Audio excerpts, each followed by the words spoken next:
Spencer's Landing Steering Committee held their meeting to discuss plans for the future of Spencer's Landing.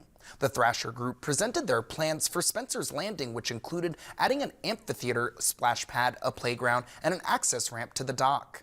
Members of the committee voiced their concerns and thoughts about the layout, such as the location of each feature and how it will affect the current layout.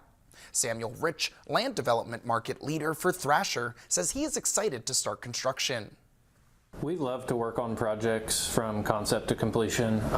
It's one thing to develop a vision, but we love to work with our clients to help them find ways to fund projects creatively through financing or grant funding.